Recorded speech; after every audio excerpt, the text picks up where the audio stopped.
of the International Secret Police. Ceiling zero, ceiling zero, ceiling zero, ceiling zero, ceiling zero.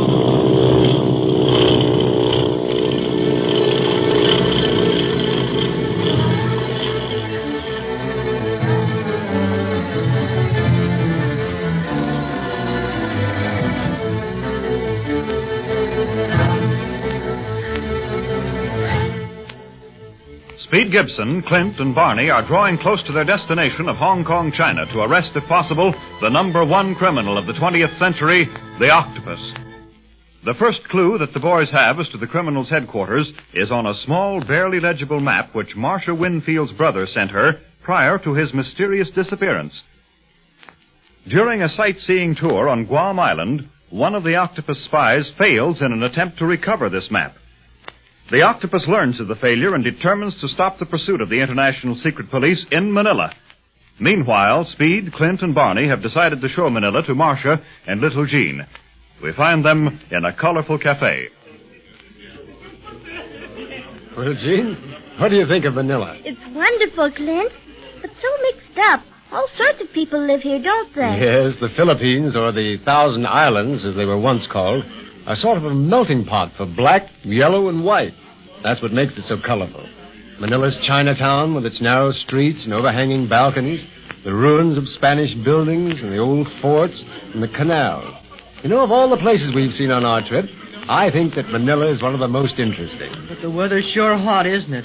Kind of sticky. Oh, you're so used to the comfort of the China Clipper that you're a little spoiled for land, Speed. You're a true aviator, all right. I hope so, Miss Marcia.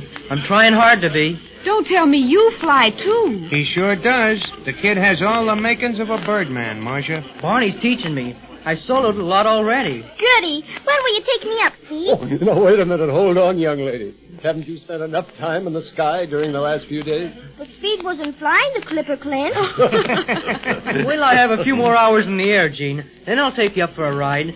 But I still have a lot to learn. Not only flying, but I'm studying everything else that'll help me to be a really good secret policeman. Radio, telegraphy, criminal law, fingerprinting, and a book on the art of makeup. Clint told me to learn that by heart. Then it'd give me some real experience of making people out. Isn't makeup rather a new thing in criminal capturing, Clint? Oh, in a way, Marcia. Everyone has read about the old-time detectives who wore everything from false teeth to false faces when shadowing their quarry. But the more modern type of makeup has taken a hint from motion pictures, and the result is far more realistic. Now, as an example, would you think that I had on a disguise now? No. Of course, I've never seen you any other way, but I can't imagine you looking any different than you do now. Then let me tell you, Marcia, if Clint took his makeup off now and you was to pass him on the street, you'd never recognize him. Oh, I'd know Clint. Oh, no, you wouldn't. Someday I hope I can get as good as he is on that stuff. It's one of the most important things in detecting. Whatever started you on this career of yours, Speed? Growing up around Clint most, I guess. Wouldn't want to be a better guy than him. Nobody could be better. Oh, now, wait a minute. You'll have me blushing. But it's true, Clint. If I was going to tell Miss Marcia all the things you've done for me... Now, spare her the lurid details. She's probably wondering, if I am so smart, why I ever consented to bring you along on such a dangerous mission. Well, I presumed it was because Speed could help you in your search for the Octopus. He's helped, all right. In fact, he's done most of the work so far. Speed is here because Chief Riley, head of the secret police, insisted on it. You see, back home, Blackie Spears, one of the Octopus gang, broke into our rooms in an effort to find the key to our police code. Well, Speed knocked him out, so the chief decided it would be safer to send him along with me. Swore him into service, and, well, here he is. And I wouldn't have missed all this for anything. I just hope we capture the Octopus. Me, too. I ain't forgetting that guy played me a dirty trick while I was flying his bullet plane and almost ended my promising career. And on top of that, one of his gang gives me this black eye at Guam. I'll send him into a nosedive if I ever get my hands on him. That man is terrible. He's a danger to the whole civilized world. His smuggling alone is sure giving China a headache. Well, I'll say, the Chinese government wants to put a stop to the dope smuggling. Well, the worst of it is that the Octopus doesn't confine himself to one brand of criminal activity, but dabbles in every form of it. You've been on his trail before? Yes, I first came in contact with him about 10 years ago in South America. He was in politics then, stirring up the natives to revolution for his own gain. And the secret police ended that racket. But the leader, the Octopus, escaped. Have you ever seen how he looks, Clint? No, Gene. You see, he always wears a black silk mask. Well, yes, we did catch a glimpse of him once in that mix-up, but that was all. Yeah, I think the guy sleeps with that mask on. He's always escaped so far, but he won't this time.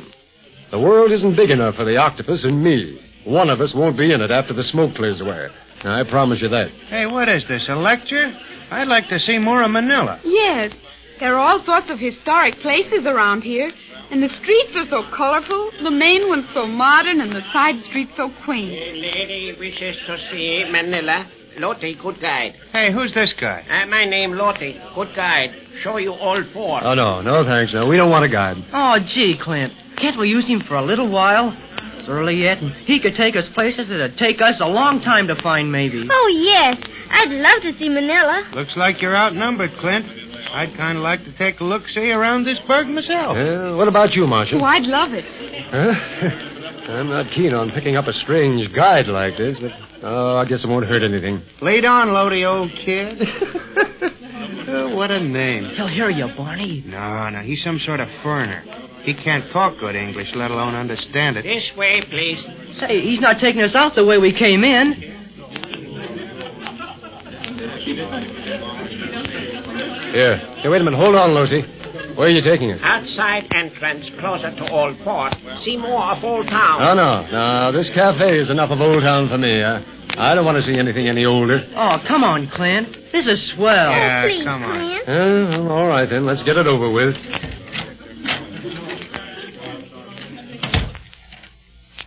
Say, this street is so old that it's dead. There ain't a person in sight. Only Filipino people live on this street. This is our food. They inside eating. Well, still want to go through with this, Marcia? Oh, yes, this is exciting. Hold on to my hand, Jean. Don't worry, I am, Marcia. This place is kind of spooky. Plenty dark, all right. The lights are awful dim. What's that coming toward us? A carreta, little one. A wagon. We must step aside to let it pass. Here, in this doorway. Say, this building looks like an old church. It is one of the Spanish churches. Hey, Barney. Barney, that door is opening. Huh? Yes, fella. This is another ambush. Lotie's a member of the Octopus band. I'm sure of it. Suffering wang doodles. What'll we do? The carreta. It's our only chance. No telling how many men are behind this door. When that wagon gets to us, you take Jean, I'll grab Marcia, and into the wagon with them. And we'll ride our way out of here. Good enough. It's almost here now. What about Speed? He'll follow us. Give Lotie a shove as you pass him. Leave him to me. Wait, here comes the wagon now. Stand ready. We must go inside church to allow wagon to pass. Oh, yeah? Take this to remember me by.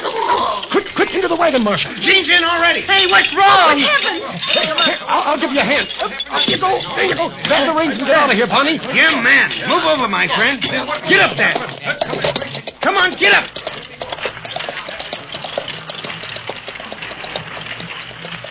Golly, look at all those guys coming down that doorway we were standing in. That was another ambush, Speed. Another minute we'd have been inside that church and probably we'd never been heard of Oh, again. how horrible. What a risk we ran. I didn't like the look of it from the beginning. I know. We talked you into it, Clint. Boy, after this, what you say goes. Hey, where do you want to go in this karaoke or whatever you call it? Well, get back on the main street and then head for the hotel, Barney. We've seen all of Manila we're going to. I was in the wagon before I knew what was happening. Hey, look at the driver. He sure doesn't know what's happened. Sitting there staring at us like we were crazy. He's right, too, if you ask me. Anybody else want to drive? No. You're doing a good job of it. Now, wait. Now, slow down a little. We don't want any accidents. And we're nearing the main street again. It hardly seems possible for such a thing to happen so near the heart of the town. Anything can happen when the Octopus has a say in it, Miss Marcia. Manila's swell. I'll feel a lot better when we're flying in the Clipper again tomorrow. Yes, sir. We can't take off too soon for me.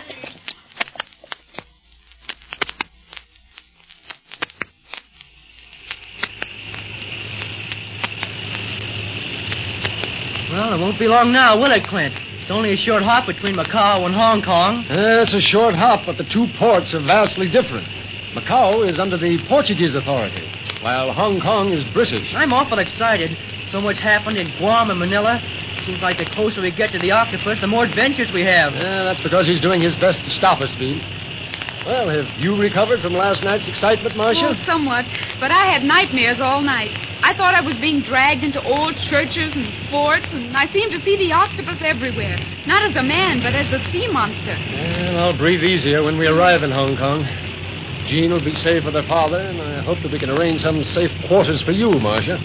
You leave the search for your brother to us, won't you? Oh, I can't, Clint. You know that. Look, there's Hong Kong now. Oh, look at all those funny boats down there. Chinese boats. Barney's doing a loop for us. Guess he's glad to get here, too. He better not try any stunting over this port. The port authorities will ground him in a hurry. Gee, this has been a swell flight. I think the China Clipper is, well, colossal. I can't think of a better word. And you're right, Speed. One couldn't ask for anything better than the Clipper trip. Everything has been perfect. The flight itself, the stopover accommodations. It would have been heaven if we hadn't had our main problem to contend with, the octopus. Well, now that we're almost on his home ground, I think we'll have a better chance of striking back, Marcia. I really Beg pardon, Mr. Barlow. Oh, yes, Stuart. A message for you, relayed from our Hong Kong station. Oh, yes, thank you.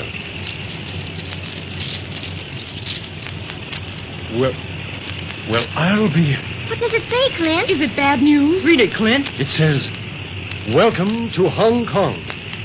I guarantee you a lively visit and a short one.